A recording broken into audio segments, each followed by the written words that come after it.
BLA 2 BDA BY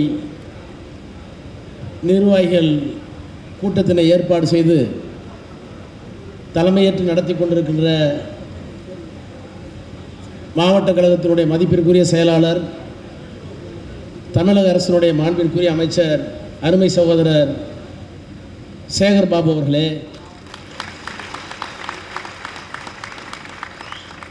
வரவேற்புரை வழங்கியிருக்கின்ற சட்டப்பேரவை உறுப்பினர்கள், அன்பிற்குரிய சகோதரர் ஜோசப் சாமுவேல் அவர்களே, சகோதரர் வெற்றியழகன் அவர்களே, சட்டப்பேரவை உறுப்பினர் அன்பு சகோதரர் தாயகம் கவி அவர்களே, கழகத்தினுடைய நிர்வாகிகள் அன்பிற்குரிய TSP ராஜகோபால் அவர்களே, நாகராஜ் அவர்களே, ஜெயின் அவர்களே, வாசு அவர்களே, மூர்த்தி அவர்களே, வணக்கத்திற்குரிய சென்னை மாநகரத்தினுடைய மேயர் பிரியா ராஜன் அவர்களே,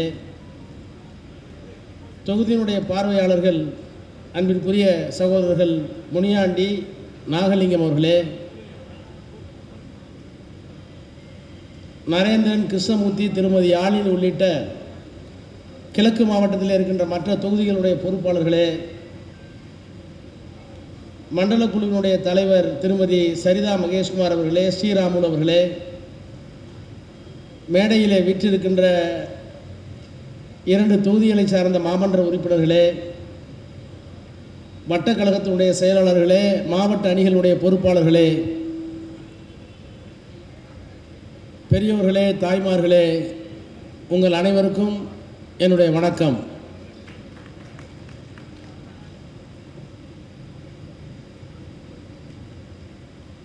நம்முடைய அன்பு தலைவர் அவர்கள் நேற்றைய தினம் வெளிநாடு பயணத்தை முடித்து கொண்டு வந்து உடனடியாக காணொலி காட்சியின் வாயிலாக மாவட்ட செயலாளர்கள் கூட்டத்தை கூட்டினார். அப்போது அவர் அன்பான ஒரு வேண்டுகோளை வைத்தார். உங்களுடைய அன்பால், உங்களுடைய ஆதரவால் கழகத்தினுடைய தலைவர் என்கின்ற முறையில்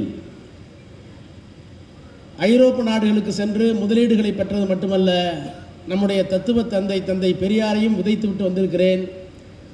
அந்த உரிமையோடு சொல்லுகிறேன், சட்டப்பேரவை தேர்தல் முடிகிற வரை தூக்கத்தை தள்ளி வையுங்கள், உங்களுடைய தனிப்பட்ட வாழ்க்கையை கூட தள்ளி வையுங்கள், இந்த இயக்கத்திற்காக மீண்டும் இந்த ஆட்சி மலர்வதற்காக பணியாற்றுங்கள் என்று கேட்டுக்கொண்டார். அந்த குரல் கேட்டு இன்னும் 24 நேரம் முடியவில்லை. அதற்குள்ளாக நம்முடைய சேகர் பாபு அவர்கள் தலைவரிட்ட கட்டளையை இப்படி ஒரு பிரம்மாண்டத்தோடு நடத்துவார் என்று நான் எதிர்பார்க்கவில்லை. நேற்றைய தினம் இந்தியாவினுடைய குடியரசு துணைத் தலைவர் தேர்தல், அதற்காக சென்றிருந்தோம். அந்த பணியை முடித்துக்கொண்டு டெல்லியிலே வேறு சில வேலைகள் இருந்த காரணத்தினால் அதையும் முடித்துக்கொண்டு நான் இன்றைக்குத்தான் வருவேன் என்று சொன்ன நேரத்தில், இல்லை நீங்கள் 5 மணிக்கு வந்தால் நான் 6 மணிக்கு வைத்துக் கொள்கிறேன் என்று சொல்லி நேரடியாக விமான நிலையத்தில் என்னை கைது செய்து உங்களிடத்திலே கொண்டு போய் நிறுத்தியிருக்கிறார் சேகர் பாபு என்றால், நான் எண்ணி பார்க்கிறேன், என்னையே இவ்வளவு வேலை வாங்குகிறாரே, உங்களை எவ்வளவு வேலை வாங்குவார் என்கிற பயம், பதற்றம் எனக்கு இருக்கிறது. அவரை பின்பற்றி மற்ற மாவட்ட கழகத்தினுடைய செயலாளர்களும் சென்னை, காஞ்சிபுரம், திருவள்ளூரில் பணியாற்றுவார்களேயானால் நிச்சயமாக இந்த 33 தொகுதிகளையும் நம்முடைய தலைவரின் கரங்களிலே ஒப்படைக்க முடியும் என்கிற நம்பிக்கை எனக்கு இருக்கிறது. இயல்பாக செய்ய வேண்டிய எதையும் இயல்பாக மட்டும் இல்லாமல் பிரம்மாண்டத்தோடு செய்து அதிலே ஒரு பெருமிதத்தை காட்டக்கூடிய வல்லமை நம்முடைய சேகர் பாபுக்கு மட்டும்தான் உண்டு என்பதை நான் அறிவேன்.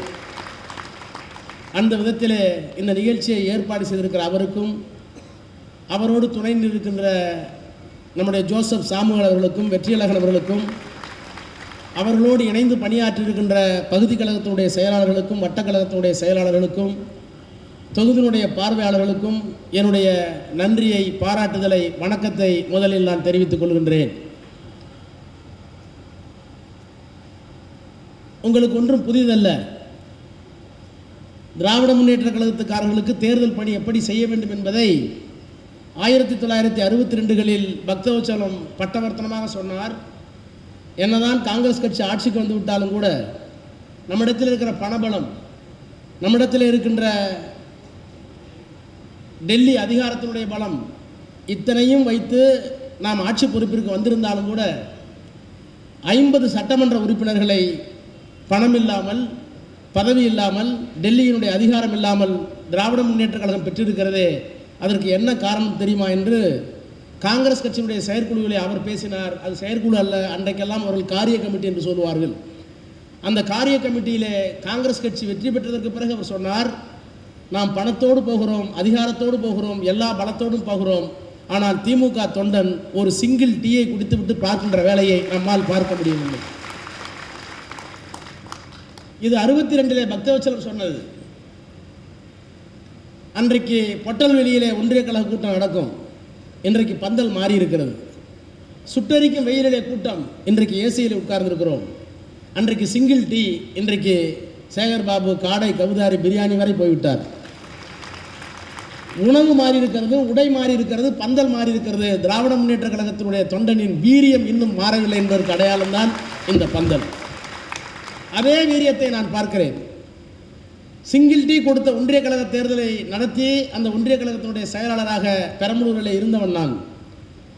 அதற்கு பிறகு கலைஞரால் அரியலூர், பெரம்பலூர் ஒரே மாவட்டமாக இருந்தபோது மாவட்ட கழகத்தினுடைய செயலாளராகவும் இருந்தவன். கழகத்தினுடைய கொள்கை பரப்பு செயலாளராக தமிழ்நாடு முழுக்க சுற்றியவன். இப்போது துணை பொதுச் செயலாளர். நான் அந்த உணர்வோடு சொல்லுகிறேன், ஏதோ பக்தவச்சலம் சொன்னார் என்பதற்காக மட்டுமல்ல, நம்முடைய தொழில்நுட்பம் மாறி இருக்கிறது, வசதி மாறி இருக்கிறது, வாய்ப்புகள் மாறி இருக்கிறது. நடந்தே பொதுக்கூட்டத்துக்கு போன தொண்டர்களை அறிவேன், மாட்டு வண்டி கட்டி கொண்டு கூட்டத்திற்கு போனவர்களை அறிவேன். இரவிலே பஸ்ஸை விட்டுவிட்டு பஸ் ஸ்டாண்டிலே படுத்திருந்து விட்டு அடுத்த நாள் பொதுக்கூட்டத்தை கேட்டுவிட்டு வந்தவர்களை எல்லாம் அறிவேன்.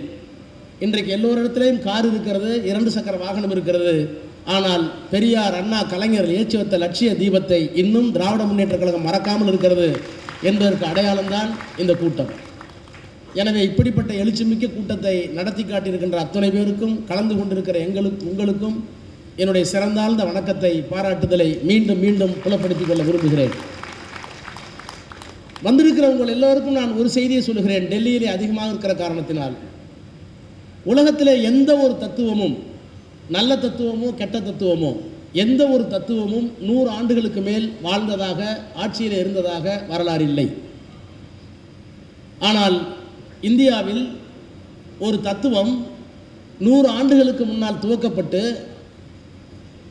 எதை வேண்டுமானும் நாங்கள் எங்களுடைய இனத்திற்காக, மொழிக்காக, மண்ணுக்காக எதையும் எதிர்க்க துணிவோம். சாதி எங்களுக்கு வேண்டியதில்லை, எங்களை இணைப்பது தமிழ்தானே தவிர சாதி அல்ல. அந்த சாதியை ஒழிக்க வேண்டும் என்று சொன்னால் மதத்தை கூட நாங்கள் விமர்சிப்போம். இல்லை, மதம் கடவுளால் படைக்கப்பட்டது என்றால் அந்த கடவுளை கூட கேள்வி கேட்போம் என்று ஒரு இயக்கத்தை துவக்கி ஒரு தத்துவத்தை தந்து, அந்த தத்துவம் 100 ஆண்டுகளாக உயிர்ப்போடு மட்டுமல்ல, இன்னமும் ஆட்சி கட்டில் இருக்கிற வரலாறு திராவிட முன்னேற்ற கழகத்திற்கும் தந்தை பெரியாருடைய தத்துவத்துக்கும் திராவிட தத்துவத்துக்கும் தான் உண்டு. ஆனால் எதிரே முரண்பாடு என்றால், 1925 சுயமரியாதை இயக்கம் தோன்றியது 100வது ஆண்டை கொண்டாடி கொண்டிருக்கிறோம். நாளை காலை 10:30 மணிக்கு நானும் திராவிடர் கழகத்தினுடைய தலைவர் ஆசிரியர்களும் சென்னை பல்கலைக்கழகத்திலே 100ஆண்டு விழாவில் கலந்து கொண்டு உரையாற்றி இருக்கிறோம் ஆங்கிலத்தில். இந்தியாவில் இருக்கிற எல்லா பிற்படுத்தப்பட்ட, தாழ்த்தப்பட்ட, சமூக நீதியில் அக்கறை உள்ள தலைவர்களும் வந்து பேச இருக்கிறார்கள். நிரம்ப மகிழ்ச்சியாக இருக்கிறது. திராவிடர் கழகத்தினுடைய தலைவருக்கு 92 என்றால் திராவிட முன்னேற்ற கழகத்தினுடைய தலைவருக்கு 72. ஒருவர் தத்துவத்தை பேசுகிறார், இன்னொருவர் தத்துவத்தை ஆட்சியில் வைத்திருக்கிறார். ஆக்ஸ்போர்ட் பல்கலைக்கழகத்திலே போய் தத்துவம் பேசுகிறது. இப்படி உயிர்ப்போடு தத்துவம், உயிர்ப்போடு தலைவர்கள் இருக்கிற இயக்கம் இன்னொரு இயக்கம் வேறு எங்கும் கிடையாது. ஆனால் நமக்கு இருக்கிற மிகப்பெரிய ஆபத்து, அதே 1925 தான் ஆர்எஸ்எஸ் துவக்கப்பட்டது. ஆர்எஸ்எஸ் துவக்கப்பட்டு எப்படி நாம் 67 ஆட்சிக்கு வந்தோமோ அதே போல் 67 ஆட்சிக்கு வரவில்லை. 71 வரல, 76 வரல, 86 வரல, 99 வந்தாங்க.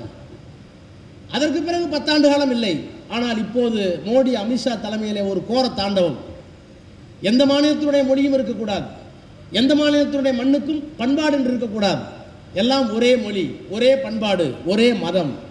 மாற்று மதத்துக்காரர்கள் இங்கே உயிரோடு இருக்கலாம், பிழைத்துக் கொள்ளலாம், அவர்கள் ஆட்சி செய்ய முடியாது, அதிகாரத்திற்கு வரக்கூடாது, அவர்கள் இரண்டாந்தர குடிமக்கள் என்று சொல்லுகின்ற ஒரு தத்துவம் நம்மோடு போட்டி போடுகிறது. எல்லாம் சமம் என்பது திராவிட மாடல். எல்லாம் சமம் அல்ல, நாங்கள் தான் உயர்ந்தவர்கள் என்று சொல்லுகின்ற ஒரு கும்பல், ஆர்எஸ்எஸ் கும்பல் இன்றைக்கு ஆட்சியில் அங்கே இருக்கிறது. இப்படி 25 மாநிலங்கள், 26 மாநிலங்களை கொண்ட இந்திய துணைக்கண்டத்தில் அவருடைய தத்துவம் ஏறத்தாழ 70% பறந்து விரிந்து தேர்தலிலே திருட்டுத்தனம் செய்து எப்படியோ ஆட்சிக்கு வந்து இன்றைக்கு அசுர பலத்தோடு இருக்கிறார்கள். அவர்களை எதிர்ப்பதற்கு யாருக்கும் திராணி இல்லை. இடி, இன்கம் டேக்ஸ், சிபிஐ இத்தனையும் ஏவுகிறார்கள். மற்ற கட்சியினுடைய தலைவர்கள் எல்லாம் ஒன்று கூட்டணிக்கு போய்விடுகிறார்கள். அது குறைந்தபட்சம் அமைதி காக்கிறார்கள். ஆனால் ஒரே ஒரு குரல், நாங்கள் டெல்லிக்கு அவுட் ஆஃப் கண்ட்ரோல், எங்களை இயக்குவது பெரியார், அண்ணா, கலைஞர் என்று சொல்லுகின்ற ஒரே ஒற்றை மனிதன் முத்துவேல் கருணாநிதி ஸ்டாலின் என்ற ஒரே மனிதன்.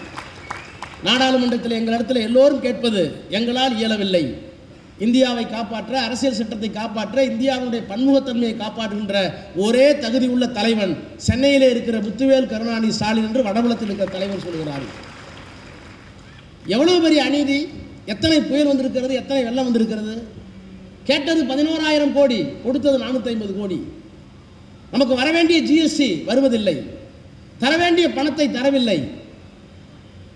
நம்முடைய பாடத்திட்டத்தை அளிக்க முயற்சிக்கிறார்கள், நம்முடைய அடையாளத்தை இழக்க முயற்சிக்கிறார்கள். ஆனால் இத்தனைக்கும் பிறகும் இந்தியாவினுடைய வளர்ச்சி ஜிடிபி 9.69, ஆனால் தமிழ்நாட்டுடைய வளர்ச்சி 11.65 என்று சொன்னால் இதை தகுதியுள்ள ஒரு தலைவரால் மட்டும்தான் முடியும். எனவே அப்படிப்பட்ட ஒரு தத்துவம், அப்படிப்பட்ட ஒரு தலைமை, அப்படிப்பட்ட தகுதி வாய்ந்த ஆட்சி, இந்த மூன்றையும் காப்பாற்றக்கூடிய மகத்தான பொறுப்பு என் தோளில் இல்லை. நான் இன்னும் சொல்லுகிறேன், சேகர்பாபு தோளிலே கூட இல்லை, வெற்றியழகன் தோளிலே இல்லை, பிரியா தோளிலே இல்லை. இவ்வளவு பெரிய பொறுப்பை, இவ்வளவு பெரிய சுமையை கட்டி காப்பாற்ற வேண்டிய பொறுப்பு, நான் இன்னும் உரிமையோடு சொல்கிறேன், நம்முடைய தலைவர் தோளிலே கூட அல்ல. அவ்வளவு பெரிய சுமையும் உங்கள் தோளிலே இருக்கிறது என்பதை மறந்து விடாதீர்கள். அதைத்தான் நேற்றைய தினம் ஜூம் மீட்டிங்கிலே சொன்னார். நான் முதலமைச்சராக இருக்கிறேன், திராவிட முன்னேற்ற கழக தலைவராக இருக்கிறேன், மொழியை, மண்ணை, மானத்தை காக்க வேண்டும் என்று நீங்கள் விரும்புகிறீர்கள் என்று சொன்னால் அதற்கு நான் காரணம் அல்ல.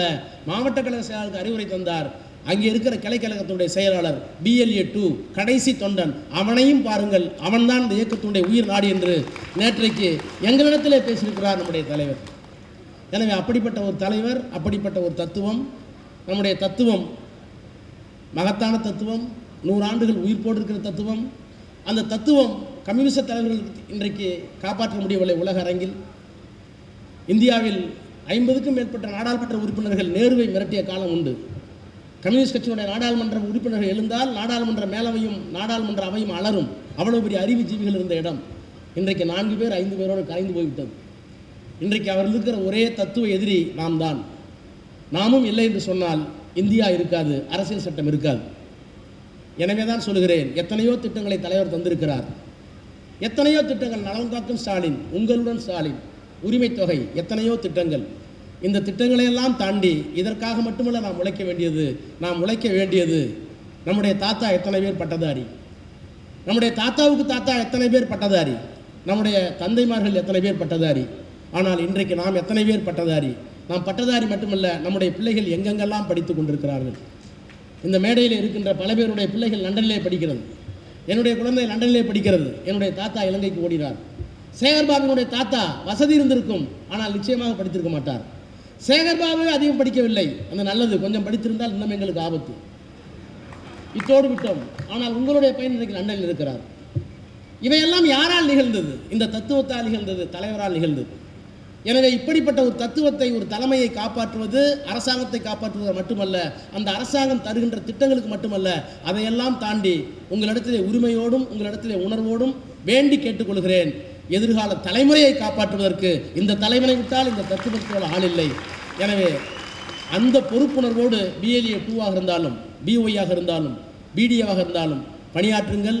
உங்களுக்கு இருக்கிற மகத்தான மிகப்பெரிய வாய்ப்பு. என்னதான் பணியாற்றினாலும், என்னதான் சுயநலம் இல்லாமல் பணியாற்றுவதற்கு தயாராக இருந்தாலும், உங்களை ஊக்கப்படுத்துவதற்கு நல்ல தலைமை வேண்டும். அந்த தலைமை சேகர்பாபு வடிவத்திலே உங்களுக்கு கிடைத்திருக்கிறது. தேர்தலுக்கு செய்ய வேண்டிய எல்லா உதவிகளையும் அவர் செய்ய தயாராக இருக்கிறார். அவர் என்னென்ன பணிகளை எல்லாம் இன்னும் ஒரு 3 மாதத்தில் செய்ய போகிறேன், 6 மாதத்தில் செய்ய போகிறேன், எப்படியெல்லாம் BLA 2க்கு அணுக வேண்டும், அவர்களுக்கு தேவைகள் என்ன என்பதையெல்லாம் உணர்ந்து அவர் இடத்துல சில ரகசியங்களை சொல்லியிருக்கிறார். இப்போது சொன்னால் அது சுவாரஸ்யமாக இருக்காது. அவர் தருகிற போது மிக விரைவாக உங்களுக்கு எல்லா வசதிகளும் தெரியும். என்னுடைய வேலை என்னவென்றால் மற்ற மாவட்ட செயலர் தூண்டணும். சேகர்பாபை பார்த்தீங்களா அவர் பண்ணுறாரு அப்படின்னு தட்டி விடணும். இப்படி தட்டி விட்டு வேலை வாங்குறது தான் என் வேலை. எனவே அந்த விதத்தில் நீங்கள் மிக பத்திரமாக இருக்கிறீர்கள், பாதுகாப்பாக இருக்கிறீர்கள். உங்களுடைய தேவைகளை சேகர்பாபு நிறைவேற்றுவார். எங்களுடைய தேவைகளை நீங்கள் நிறைவேற்றுவீர்கள், நம்முடைய தேவைகளை தலைவர் நிறைவேற்றுவார், தமிழ்நாட்டினுடைய தேவையை அவர் பார்த்து கொள்வார். அதையெல்லாம் தாண்டி சட்டமன்ற தேர்தலுக்கு பிறகு இந்தியாவின் தேவையையும் திராவிட முன்னேற்ற கழகம் தான் நிறைவேற்றும். அதற்காக வாருங்கள் உழைப்போம் என்று சொல்லி உங்களை எல்லாம் அழைத்து உங்களை எல்லாம் வணங்கி சேகர்பாபு அவர்களுக்கும் சாமுவேல் ஜான்சன் அவர்களுக்கும் வெற்றியாளர்களுக்கும் தாயகம் கவிக்கும் அவரோடு பணியாற்றிய அத்துணை வட்டக்கழக செயலாளர்களுக்கும் பகுதி கழகத்தினுடைய செயலாளர்களுக்கும் மாநில அணியினுடைய பொறுப்பாளர்களுக்கும் என்னுடைய நன்றியை, பாராட்டுதலை, வணக்கத்தை மீண்டும் தெரிவித்து விடைபெறுகிறேன். நன்றி, வணக்கம்.